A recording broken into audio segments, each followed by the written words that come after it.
Na mtazamaji, nikitumai kwamba jioni yako inakuendea vyema siku hii ya Ijumaa. Hujambo popote ulipo, karibu kwenye taarifa za KTN leo. Niite Manzu. Katika baadhi ya taarifa ambazo tumekuandalia Ijumaa hii ya Pasaka.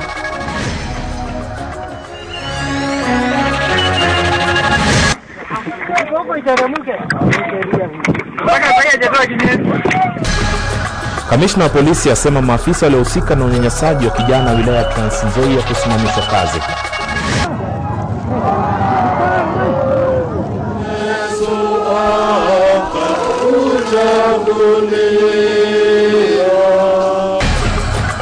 Wakristo ulimwenguni kote waungana katika ibada ya kumkumbuka kifo cha Yesu Kristo katika sikukuu ya Pasaka.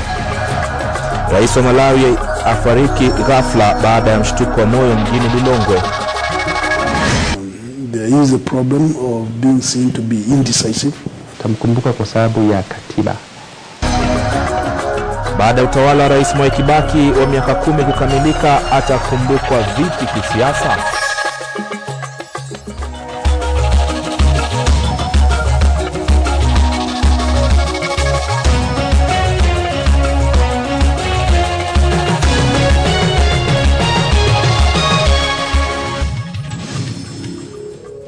Barabara kabisa mtazamaji, basi hizi ndizo taarifa kamili za KTN leo. Hisia tofauti zimepokelewa kuhusiana na matukio ya maafisa wa GSU katika kambi ya Kirita huko Trans Nzoia, ambao walinaswa na kamera ya siri wakimshambulia kijana mmoja mdogo kwa kumpa kichapo cha mbwa kwa madai ya kuiba mifugo. Ajabu ni kwamba kamishna wa polisi Matthew Itere amekanusha uhalisia wa picha hizo na kusema kuwa hayo yalikuwa ni matukio ya mwaka wa 2009.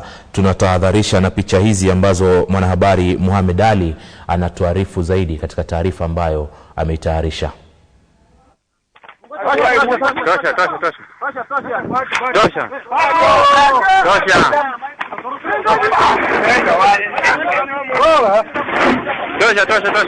Ni kikosi cha GSU kilichopiga kambi mjini Kirita, eneo la Trans Nzoia. Kikosi ambacho badala ya kulinda wa Kenya kimegeuka na kuwa mwiba kwao. Tazama unyama anaotendewa kijana huyu mdogo.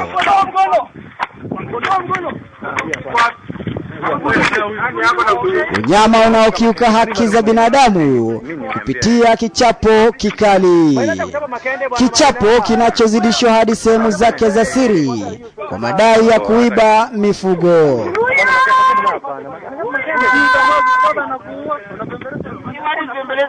Akiwa chini ya ulinzi mkali, kando na kuzingirwa na maafisa wa GSU waliojihami kwa bunduki na wasio na huruma, juhudi za kijana huyu mdogo za kuwalilia na kuomba waache kumwadhibu hivyo ziliambulia patupu.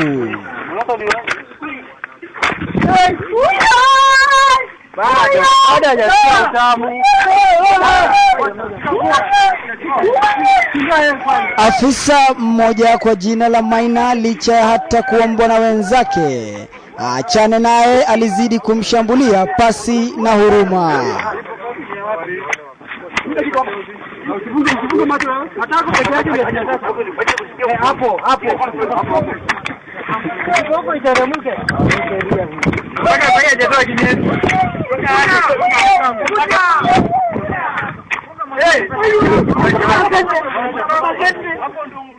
Na hii leo mchana, kamishna wa polisi Matthew Itere alionekana kutetea vijana wake na kusema kuwa picha hizo za video zilikuwa za zamani. The Commandant General Service Unit has already identified the officers involved in the incidents. It has been confirmed that one of them was dismissed from service in 2011 on grounds of gross indiscipline. Following this confirmation, I have directed the Commandant General Service Unit to complete the process of identifying all the officers involved and immediately suspend them from duty. This incident has embarrassed the government of Kenya, the Kenya Police, and the entire Kenyan public, and we condemn it in the strongest terms possible. Alichosahau Itere ni kwamba iwe ya zamani au la, walotekeleza unyama huo ni sharti wachukuliwe hatua za kisheria kama Wakenya wengine. Na kupitia matukio haya ni wazi kuwa huenda wakazi wa eneo hilo wamekuwa wakidhulumiwa na maafisa hao kwa kipindi cha miaka mingi pasi na kujulikana.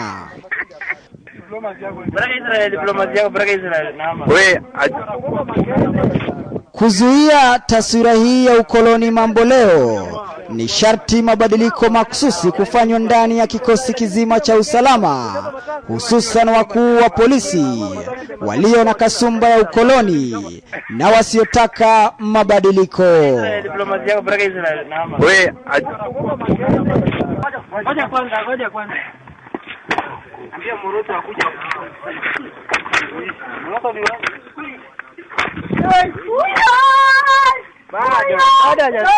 Mohamed Ali, KTN leo.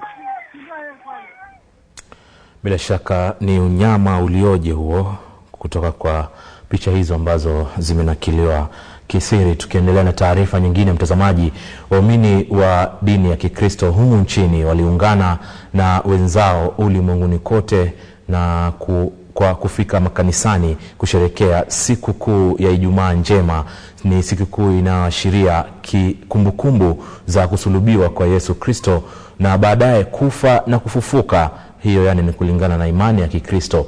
Hapa jijini Nairobi, makanisa ya Kikatoliki kama All Saints Cathedral yaliadhimisha sherehe hiyo kwa msafara wa njia ya msalaba, huku katika makanisa mengine huku nchini ibada ya Pasaka ilitawaliwa na mahubiri, huku viongozi wa kisiasa wakitakiwa kutojiunga na miungano ya kikabila.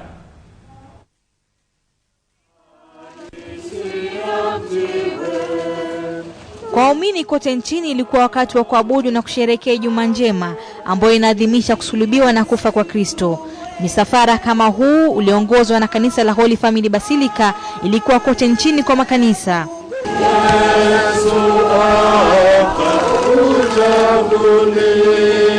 Ukiongozwa na kiongozi wa kanisa Katoliki nchini Kardinali John Njue, waumini walirauka kwa maombi na baadaye kushiriki njia ya msalaba.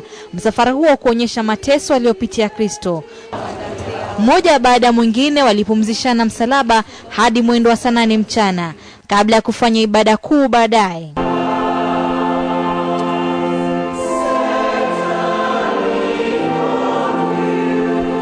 Katika makanisa kama All Saints Cathedral, hali ilikuwa hiyo ya kuabudu na kumsifu Kristo wakisherehekea wokovu, wakiongozwa na kiongozi wa kanisa la Kianglikana nchini Eliud Bukala, ambapo ibada ya leo ilizingatia kudumisha upendo na kuiga mfano wa maisha ya Kristo, vile vile kutaka Wakenya kuombea amani nchini na haja ya viongozi wa makanisa kuungana na kuwa na umoja.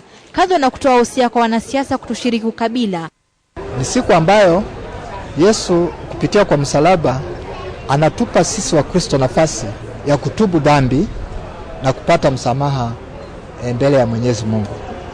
Na sisi tunatafuta amani. Amani inapatikana tu tukiwa tumemkubali Mungu ambaye ametuumba. Amani inapatikana tu ikiwa tutapata uhusiano ulio mwema kati ya sisi wenyewe. Na amani inapatikana moyoni mwetu tukiwa tumejua kwamba tumekubalika mbele ya Mwenyezi Mungu.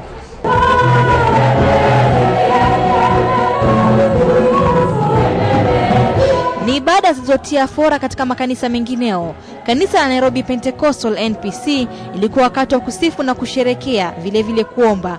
Ujumbe hapa ilikuwa muhimu kwa msalaba na kusulubiwa kwa Kristo kwa ajili ya dhambi. Vile vile umuhimu wa kuzingatia amani nchini. As we go towards these elections, all of a sudden again and again there is normally this ugly head of tribalism, nepotism. Ijumaa njema husherekewa katika wakati wa Pasaka, ambapo ni kusulubiwa kwa Yesu, kufa na kufufuka siku 2 baadaye. Ni Ijumaa njema ya Pasaka na wengi wa Kristo kote nchini na kote ulimwenguni walijitokeza kuweza kusherekea Ijumaa hii na kuzingatia kusulubiwa kwa Yesu Kristo. Ujumbe kwao wakati huu ikiwa ni kuweka amani katika maisha yao. Agnes Penda, KTN leo, Nairobi. Na basi ulimwenguni kote hii leo Wakristo hawakuachwa nyuma. Wale kutoka nchi kama vile za Ufilipino, Guatemala na hata Ujerumani walipiga hatua kubwa, na wengine kujitolea mhanga kusulubiwa kama ishara ya uchungu aliopitia Yesu Kristo wakati kama huu. Na kule Filipino sherehe zilichukua mkondo wa kuogofya mno katika kijiji cha Kutud, kilomita 80 kutoka Manila.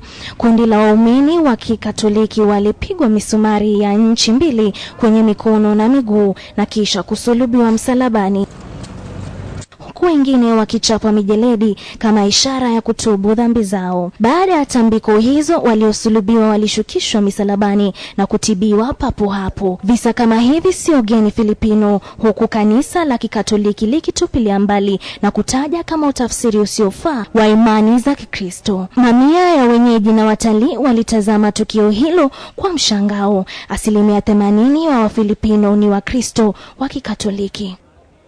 Na katika mji wa Guatemala, mbwembwe za kila aina zilishuhudiwa na wenyeji na watalii, huku washiriki wakivaa nguo zenye mifumo za kila aina na zulia zilizoundwa kwa aina yake kutandikwa kwa minajili ya kusherekea Pasaka. Na huko Ujerumani, zaidi ya wasanii 98 walishiriki sherehe hizo kwa kutembea kwenye mitaa ya miji ya Bensheim kuashiria kusalitiwa kwa Yesu Kristo na Judas, huku wenyeji wakitazama jambo ambalo walisema ni kwa ajili ya kumbukumbu ya Yesu Kristo. Wafanyikazi wa halmashauri ya viwanja vya ndege nchini yani KAA wamegoma mapema hii leo wakidai kugubikwa na hali duni za kikazi. Wafanyikazi hao wanasisitiza kupewa mazingira bora ya kazi, nyongeza ya marupurupu na mishahara yao. Mgomo huo ambao umeathiri operesheni ya viwanja vyote vya ndege nchini unafanyika wakati ambapo watu wengi wanasafiri katika sehemu mbalimbali, hususan kipindi hiki cha msimu wa sherehe za Pasaka. Shughuli za usafiri wa ndege zilisimama kwa muda kuanzia asubuhi pale wafanyikazi wa halmashauri ya viwanja vya ndege nchini KAA waliposimamisha shughuli zao katika baadhi ya viwanja vya ndege nchini. Hii ndio hali ilivyokuwa katika uwanja wa ndege wa kimataifa wa Jomo Kenyatta asubuhi ya leo, wafanyikazi wakiwa kwenye maandamano walioyatumia kupaaza malalamishi yao. Ni hali iliyopelekea usafiri kukwama kwa muda, huku kiwingu cheusi kikiwagubika baadhi ya wasafiri waliokuwa wamewasili uwanjani humo tayari kuabiri ndege zao. Na badala yake, haya ndiyo yaliyowasubiri wafanyikazi wa KAA wakishirikiana na wenzao kutoka viwanja vya ndege vya Mombasa na Kisumu. The major one was now the basic salary increment, where now all other clauses are pegged on that. And the management was not reasonable at all. They have been talking about 9% and we are demanding we want 25%. And we know the inflation is so high where we cannot accept even a single digit increment, all right? Lakini huku mgomo huo ukiendelea wakati wa asubuhi, abiria waliopangiwa usafiri walikuwa wakiendelea kumiminika, huku polisi wa viwanja vya ndege wakichukua majukumu ya wafanyikazi waliogoma kwa usaidizi wa wasimamizi wakuu wa halmashauri hiyo. Ni hali iliyopelekea kuchelewa kutokana na ukosefu wa tajriba kwa wasimamizi hao. Nobody told me, so I went to the airport, I sat there. Nobody told me until about 30 minutes. Yeah. So I just heard the rumors that the flight was not coming. First it was that KQ staff are on strike. Then later on I heard it's Kenya's authority. Tatizo la mgomo wao lilianza mwezi Oktoba mwaka jana pale muungano wa wafanyikazi wa ndege walipokosa kuelewana na halmashauri hiyo, hususan kwenye swala la mishahara, marupurupu ya nyumba na uwakilishwaji wao katika muungano huo. Halmashauri hiyo iliwapa nyongeza ya 9% badala ya 25% walioitisha. I've negotiated with the management of Kenya Port Authority for about 6 months. And all through, the negotiations were never fruitful. And what the union is telling management is very clear, that they have to look into the disparities, salary disparities within the variety of the grades. Lakini kupitia taarifa kwa vyombo vya habari jioni hii, halmashauri hiyo imeutaja mgomo huo kuwa haramu na kusema kwamba kiwango cha mshahara wa mfanyikazi wa kiwango cha chini ni shilingi 63,000 huku wakipata usafiri, matibabu kwa jamii zao, mikopo ya nyumba miongoni mwa mambo mengine waliohitisha. Kwingineko, kamishna polisi Matthew Tere amedokeza leo kuwa maafisa wa ujasusi wa kikosi hicho wamegundua kuwa wanamgambo wa kundi haramu la Al-Shabaab wanapanga kufanya mashambulizi ya kigaidi humu nchini, hususan wakati huu wa Pasaka. Aidha, Tere amesema idara ya polisi imeweka maafisa zaidi kushika doria pamoja na kulinda maeneo muhimu humu nchini ili kuzima njama zozote za kigaidi. Sherehe za Pasaka hutoa nafasi ya likizo ndogo kwa wengi wa Wakenya. Licha shamra zinazoandamana na siku kuu ya Pasaka, kamishna wa polisi amedokeza kuwa wanamgambo wa Al-Shabaab wana nia mbovu ya kutekeleza shambulizi au hata mashambulizi ya kigaidi. We have received credible intelligence information that Al-Shabaab is planning terrorism attack in the country during these Easter festivities.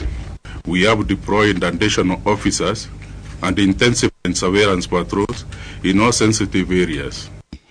Amewataka wananchi kuwa waangalifu sana, hususan mahala ambapo watu wengi hukusanyika. Wakazi wa pwani na wanaozuru huko wametakiwa kuwa makini wanapojipumbaza kwenye ufuo wa bahari.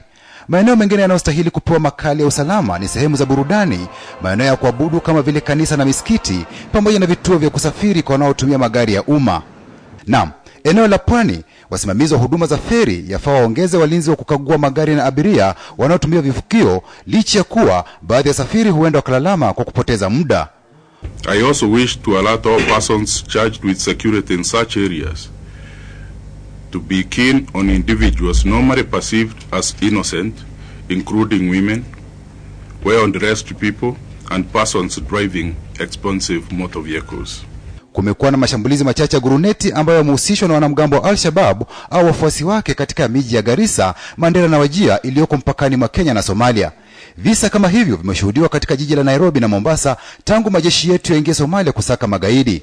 Wananchi wanaendelea kuhimizwa kuwa waangalifu na kuarifu maafisa wa usalama kuhusu mtu yeyote anayemshuku mienendo yake iwapo inaonyesha kuwa tishio kwa usalama. Patrick Kamimo, KTN leo. Rais wa Malawi Bingu wa Mutharika amefariki dunia baada ya kupatwa na mshtuko wa moyo hapo jana. Mwili wa kiongozi huyo umesafirishwa hadi nchini Afrika ya Kusini. Hata hivyo, serikali haijatoa taarifa rasmi kuhusu kifo cha wa Mutharika.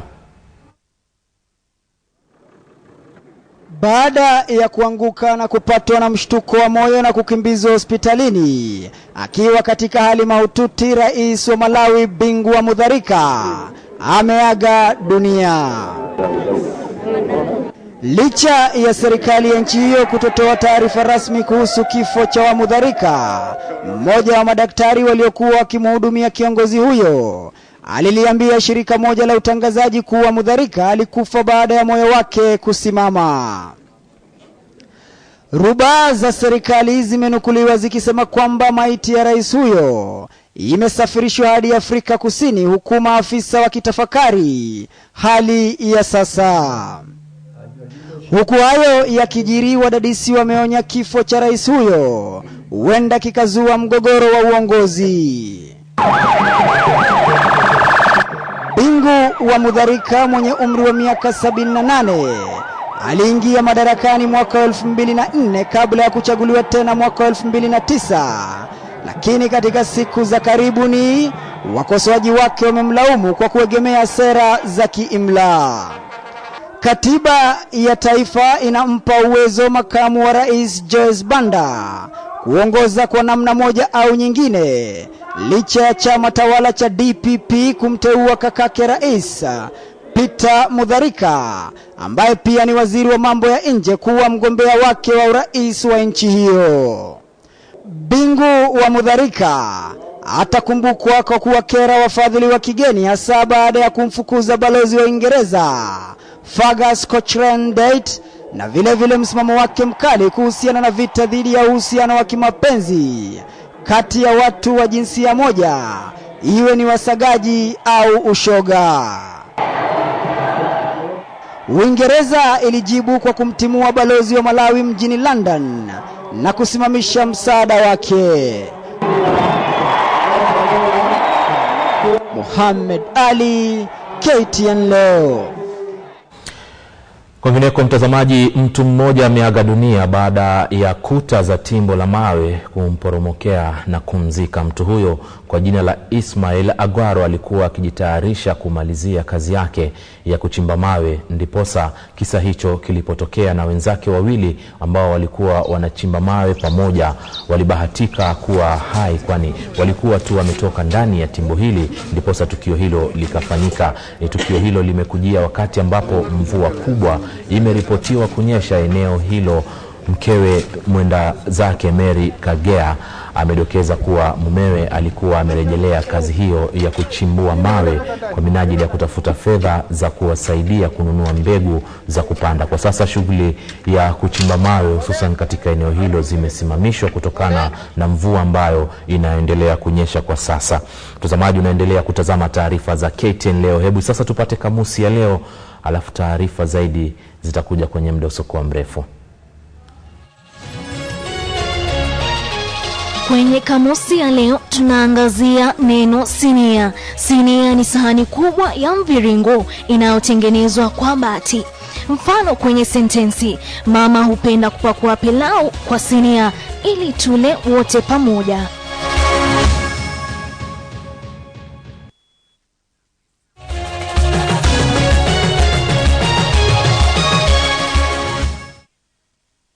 Mimi mamangu angeza kunipeleka sekondari juu hakuwa na pesa. Watu wa afya tu walituchukua wakatupeleka college. Wanatusaidia, wanatucancel, watuletea forum, tunaenda tunafanya vitu mob. At least walikuwa kutuepusha na maneno mingi sana hapa nje, watu keep busy. Na ningependa kuhimiza watu wa community, kuna wasichana wengine wengi hapa nje na vijana wanaingilianga maneno ya drugs, wanaenda kuolewa mapema, wanapata mimba, wengine vijana wameingilia wizi, wanauliwa bure. Kama wanaweza wasaidia pia hao, at least pia wao kwenda kutengeneza jimudu kwa life yao. Wape mkono wa upendo, wasaidie watoto mayatima na waliohoi katika eneo unaloishi. 2,500 kilometers, 5 pickups, 1 truck. Don't miss the Nissan Challenge every day from Monday at 8:30 p.m. exclusive on KTN. The Nissan Challenge. Get ready for the ride of your life.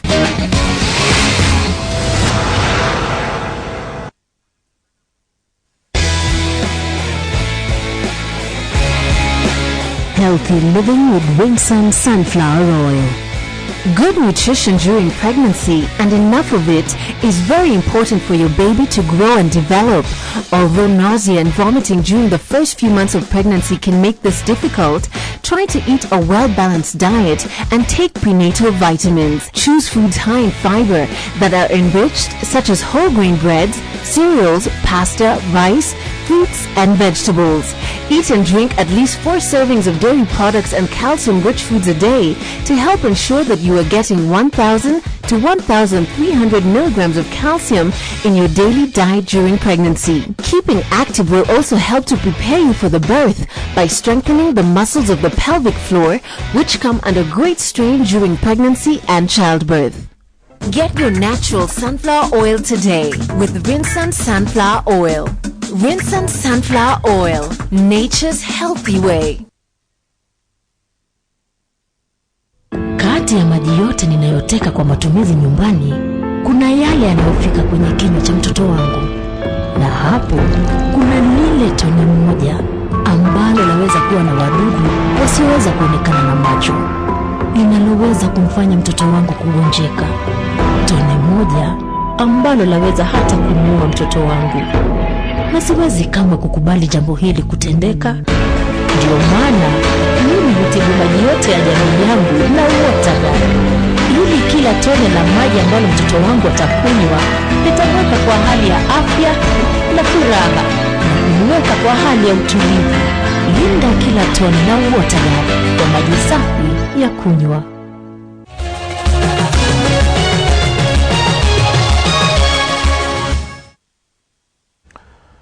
Karibu tena mtazamaji, na kukumbusha kile kisa cha kuta kuporomoka katika timbo moja zilitokea eneo la Vihiga kule magharibi mwa Kenya. Tuelekee eneo la mkoa wa Kati ambako si ajabu kwa watoto wachanga na wadogo kutupwa na wazazi wao, hasa baada ya kuzaliwa, na kupelekea idadi kuu kuuliza itakuwaje kwa mzazi kumtupa mwanawe pasi na utu au huruma.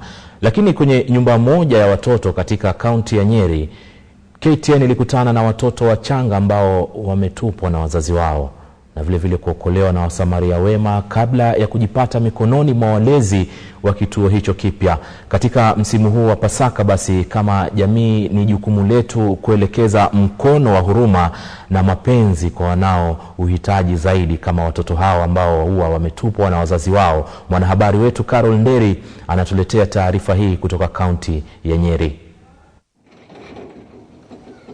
Kinachokukaribisha katika nyumba ya makao haya ya watoto hapa New Life Home Trust katika kaunti ya Nyeri ni vilio vya watoto. Ninapotizama kwa karibu kudadisi kinachoendelea, ninang'amua kuwa hapa ni hifadhi ya watoto waliotupwa au kutelekezwa na wazazi wao. Kutana na mtoto Jeremy aliye na umri wa wiki 6 peke yake.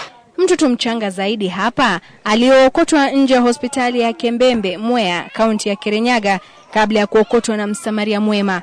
Na hadithi nyingi za kuhuzunisha kama anavyoeleza mshirikishi wa New Life Nyeri, Gabriel Ndiritu. Na mtoto ambaye alipatikana kwa msitu ambao akiwa amekatwa shingo. Shingo ilikuwa imekatwa, but lucky enough haikuwa imefikia to the ear pipe. Akapelekwa hospitali na akaweza kuponea. Wengine hapa kama Karembo wanajifunza kutamba. Malaika hawa wasijue kuwa wazazi wao waliwatupa, wazazi waliowaleta duniani na kutuikwa jukumu na Mola la kuwalinda na kuwatunza watoto wao. Ni changamoto kubwa ambayo hatujui dunia inaelekea wapi, sababu almost every day kuna mtoto ambaye amekuwa abandoned. Hapa wanachukua watoto wa kutoka umri wa siku 1 hadi miezi 3. Mtoto huyu Job alitupwa na wazazi wake masaa machache tu baada ya kuzaliwa kabla ya kujipata mikononi mwa watunzaji hapa. Watoto umri huu huwa na mahitaji mengi sana na ni changamoto kuwatunza na kuwalea. Unapata mmoja analia na tuko 5, hapo inakuwa ni changamoto. Lakini tunapata wale wanakuja kutusaidia volunteers, hiyo akikuja at least watoto wanashughulikiwa vizuri. Na leo tukikaribisha msimu huu wa Pasaka, ni vyema tukiwakumbuka wanaotuhitaji zaidi katika jamii, ukianza na watoto kama hawa waliotupwa na wazazi wasijue yanayowakabili katika ulimwengu wetu. Ni watoto waliotupwa na wazazi wao na kuokotwa na wahisani wema, malaika wasijua baba ni nani wala mama. Na wakati huu wa Pasaka ni wajibu wetu kama jamii kuwakumbuka watoto kama hawa. Carol Nderi, KTN leo katika kaunti ya Nyeri. Na asante sana Carol Nderi kwa taarifa hiyo kutoka Nyeri. Tuelekee Malindi ambako tunaarifiwa kwamba wale ambao walikuwa ni mahakimu wawili katika mahakama ya Malindi walikuwa miongoni mwa waliotoa ushahidi katika mahakama hiyo dhidi ya kesi ambayo inamhusisha David Muiruri ambaye ni mfanyikazi wa mahakama hiyo na ambaye ni mfanyabiashara ambaye amedaiwa kugushi amri bandia kutoka kwa mahakama hiyo kuhusiana na umiliki wa ardhi iliyoko eneo la baharini yenye thamani ya mamilioni ya fedha. Waliokuwa mahakimu hao wawili walikuwa wanatoa ushahidi wao mbele ya hakimu mkuu Lilian Matende, ambapo David Muiruri ameshtakiwa na makosa 9 ikiwemo kugushi stakabadhi za mahakama kuu na amri ya koti.